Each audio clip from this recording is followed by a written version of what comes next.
It was such a mistake to move in with my mother-in-law. I let out a heavy sigh listening to her complaints. My name is Matilda, 31 years old. My 28-year-old husband Mike and I got married 3 years ago. When we just started living together, we had a few quarrels, but we were living happily. A year after our marriage, Mike's dad passed away. Mike was worried about his grieving mother, Amanda, so we moved in with her. I never imagined she was so nasty and snide. I didn't mind if it was a little complaint, but what she did was more like degrading me. It was all a baseless personal attack. Don't just stay in the room and play on your computer. Do some housework, you bum. I heard her sarcastic tone of voice coming from the hallway. She came to complain right after she finished her breakfast. I made breakfast, didn't I? I wanted to retort, but restrained myself, only for the time being. I was planning to clean the house after you finished eating. Besides, I wasn't playing on the computer. I was actually working. You always make excuses. You think I'm stupid and don't know anything about computers? I'm not making up excuses. Our generation works on computers all day long. I was a certified accountant and worked from home. I used to work at my friend's office for a while after I graduated, but I switched to freelance. Most of my job could be done on the computer, so I worked from home to balance with housework. I explained that to her before, but she shrugged it off, saying just a part-time job. I wasn't good enough to hold a real job in her head. I wasn't sure if she made irrelevant sarcasm because she couldn't keep up with the modern world, or if she just picked on me out of hatred. I assumed both. Anyway, I was kind of a person who wanted to work for the rest of my life, so we just couldn't get along. I had always put my effort into housework even while working to confront her prejudice. I woke up early to prepare breakfast for 3. I cared about our health, so I cooked a light menu of mostly vegetables for dinner. I didn't slack on cleaning either. All these efforts had the opposite effect on Amanda in the end. She stopped doing any of the housework and just criticized everything I did. She led a carefree life of watching TV all day long or going out for bingo and coffee with her friends sometimes. A woman like her was calling me, who was highly regarded in my field, a bum. I wanted to throw it back to her. One day, when I was spending my days in annoyance, I opened my credit card bill and my eyes popped out of my head. What is all this? $1,500 for the suit? $2,000 for a bag? I didn't remember buying such expensive things. When I checked the detail, they were paid with Mike's card. I asked him immediately, "Hey, did you buy the suit and the bag?" "Oops, you saw." "Yes, I did. I need it for work." "Even so, you're just a regular salesman, right? It doesn't have to be this expensive." His suits used to cost about $300, and his bag too was more or less the same. "Well, the expensive ones are much better quality. They make me feel more confident, and most importantly, they look better." "See? Don't you think I look better these days?" I'm not sure. He didn't look better to me at all. A young guy in his 20s wearing a suit that didn't fit his stature. The suits looked better than him, and contrary to what he thought, he looked undignified. "You have no sense of fashion," Amanda forcefully interrupted our conversation. "You look amazing, Mike. So handsome." Thanks, Mom. "You are living off of this salary and complain about how he spends? You have thick skin. Who do you think you are?" I was angry at her for intruding on our conversation and said whatever she wanted to say. Who did she think she was? I didn't care about this ignorant woman, but I was angrier with Mike, who didn't help me out. I had tons of things to say to him, but no matter what I said, Amanda was going to rant on his behalf. Instead of trying to carry on, I firmly warned him. "Anyway, stop buying expensive things or let me know first." I ended at that. But my warning didn't work at all. On the contrary, his spending increased. It was all for his leisure, such as an expensive meal at a restaurant, a scarf, and a wallet from a designer brand, and long-distance car hire. There seemed to be nothing related to his work. When we first got married, he didn't act like this. The cause of this change was Amanda. "You're the head of the household, so stand on your ground. Don't help with housework. Just because Matilda is older doesn't mean you have to do what she says. You make her understand that you are above her." Like an incantation, she chanted to him every day. Indecisive and without a will of his own, he was easily influenced by her. In order to change him back to his former self, I had no contained her cursed on him. I was determined and went to her room. "What do you want? I'm busy. If you want to talk, make it short." She was just lounging around, watching TV and drinking tea.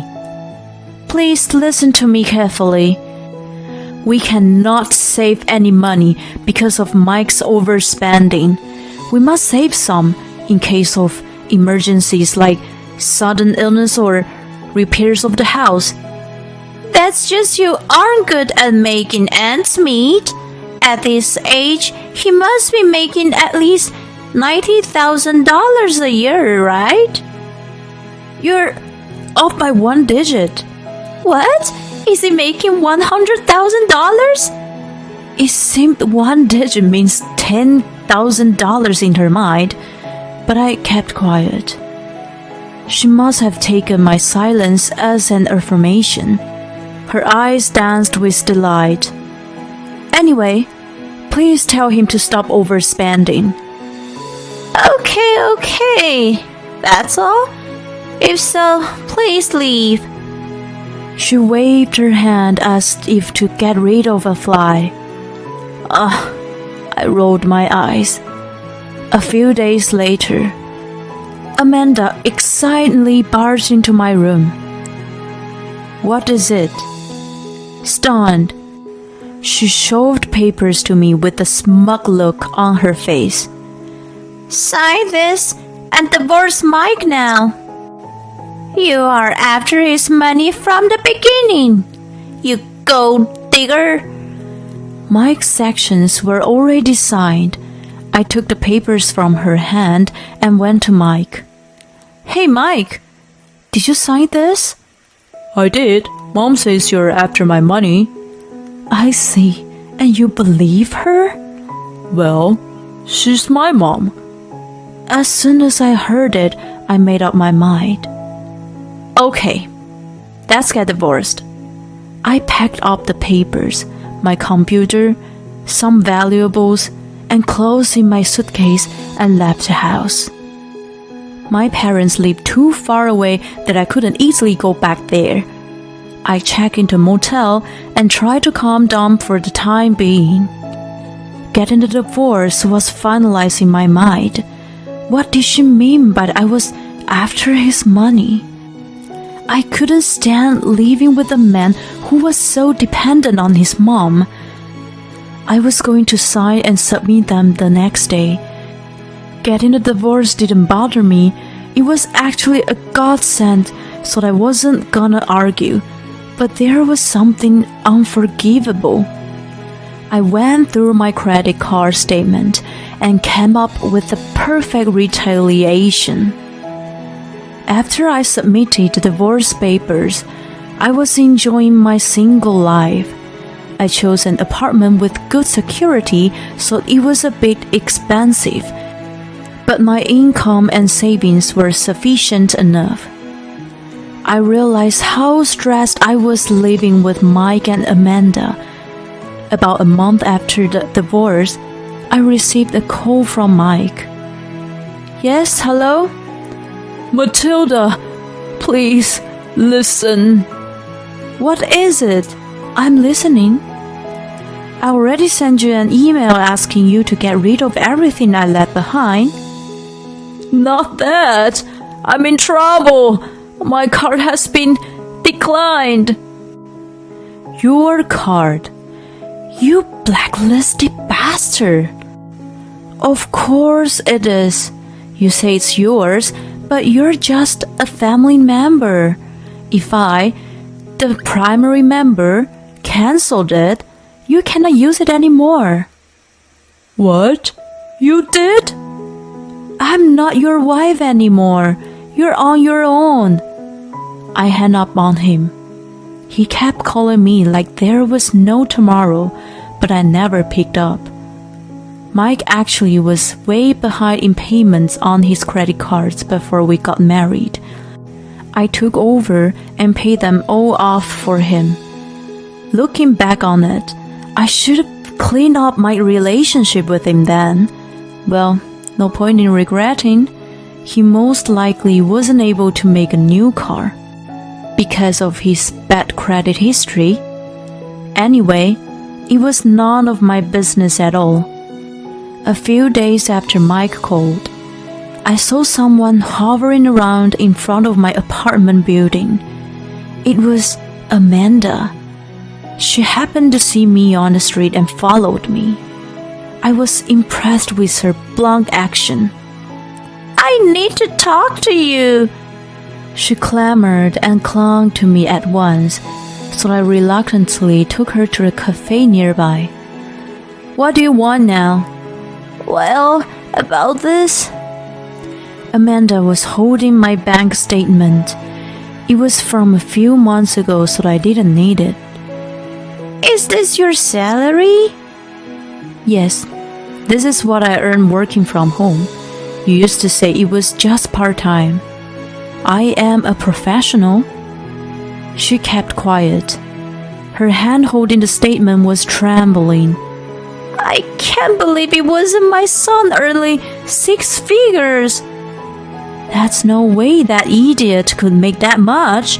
You're too naive. I said once and for all. Her peanut brain really believed it was her son. Mike was making 1/10 of my income. He worked as a salesman with a low base salary with a big commission. The more he sought, bigger the paycheck.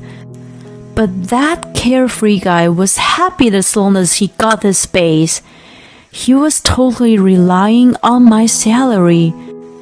Oh no, he must not have even had the tactic of relying on me. Amanda finally grasped the reality. Sweetie, it's not too late to get back with. Too late, I firmly replied. How amusing. Even thought her suggestion was interrupted. She, undaunted, spoke with a sweet tone of voice. You were once in love and got married. It should be the shame to just part like this. Not at all. It's more shameful to have you guys spend my hard-earned money. Oh my God, you're terrible. Don't depend on me and go work yourself. Then you won't be a bum either. Is that your only concern? You're so awful to disregard an old woman. I took no notice of her ranting and jauntily left the cafe. I felt relief from the stress of living with her. After seeing Amanda's distorted look of dismay, I planned to deliver the final blow to Mike. One Friday night, I ambushed him in front of a building downtown. It was a kind of red light district where his strip club was located. Mike showed up after 9 p.m. with a girl dressed like a skimpy dress. What are you doing here? You are an idiot. You've been using my credit card at this place?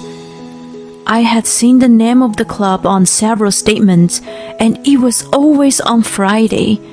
Once I'd had a name, it was easy to find the location. Honey, who is this? The girl in his arm looked in her early 20s. The hem of her skirt was up to her crotch, and her top revealed her cleavage. Hi, I'm his ex-wife. In other words, just a stranger. Shut up! I came to tell you something. Please pay back the debt. I took over before we got married, and the money you spent during the marriage. My lawyer will send you a detailed invoice in a few days. Please take care of it. Also, it seems you got a lot of gifts from him, but I paid for all that. Wait, Matilda! Ignoring him, I walked away, clacking my heels on the street. How about it? I felt so cool. I heard Mike and his girlfriend arguing. I assumed the girlfriend was the one he had been cheating on me with. I had seen a list of transactions from a cosmetic store, a brand name popular with young women, and even the motel. All of these suspicious purchases were made on Fridays. Of course, all the payments at the strip club were also made on Fridays. I later found out that he spent Friday afternoons with his girlfriend. He bought whatever she asked him to, and then went to her work together. By looking at the pattern of their activities from the statement, I came up with the idea to confront him in person on the spot. I assumed they would have a dramatic end after his girlfriend found out the truth about his wealth, just as I declared to him. I sent him an invoice through my lawyer. As soon as he received it, he and Amanda visited my lawyer. Please help us. You're a lawyer. You're supposed to help people in need, right? They cried out. When my lawyer asked him about the situation, they told him that they received a pile of final notice from the credit card, electricity, gas, water, and even taxes. Mike's salary wasn't enough to cover all of that. Amanda's savings were meager. On top of it, I didn't know you were married. I was cheated. I want compensation. Mike's girlfriend demanded a large amount of money. I'm not in the position to pay back, Matilda. I want you to tell me how to clear this debt. He had consulted with the totally wrong person. My lawyer was supposedly at odds with him. If you own the house, why don't you sell it and use the proceeds to pay off your debt? He advised at first, and then he reminded Mike that if he didn't repay me, we were going to a court. Hearing this, Mike and Amanda went home weak with disappointment. Later on, my lawyer was asked to wait for the payment while they saw the house. I didn't have a choice. It took some time, but the money was returned. He did a terrible thing to me, and I could have demanded alimony as well. I was nice enough to ask only for the credit card, so he should have been thankful. I also had them on a restraining order, so I never have to see them. I felt amazing. I laughed out loud in the comfort of my apartment. Well, Mike and Amanda ended up renting a tiny shabby house after they sold the house and paid off the debts. I had passed it by before. The ivy covered the whole house and the paint was peeling off the wall. It looked like it was built 50 years ago. It was the only place Mike's salary and Amanda's pension could afford. I thought he had learned this lesson from this and started working hard, but he went the opposite. He was finally fired from his work. He never looked for another job and started drinking all day at home. He fell down the stairs one day and was rushed to the hospital by ambulance, while Amanda was busy taking care of him and trying to come up with the money to pay the bill. She strained her back and became immobile. Perhaps because she stopped moving around, she started showing the symptoms of dementia and couldn't be left alone. She was on the waiting list for moving into an inexpensive care facility. I got a call from a relative of Mike, who gave me the devastating update one day. She also asked for those two if I had any interest in getting back with Mike. My answer was no, of course. She seemed to expect it, and I never heard from her again. I moved again 2 years after the incident. This time, I'm not alone. I live with my new life partner. After my divorce, I changed the way I worked. I moved back in with my parents and worked in an office nearby. Not only Amanda, but my parents are getting old too. I want to be close to them in case they need me. I met my new husband at work. He's a year younger than me and very reliable. Totally the opposite of Mike. He loves and cares for me more than anything. I didn't feel secure enough to have a child with the income and the personality of Mike, but my current husband and I should be able to raise a child together.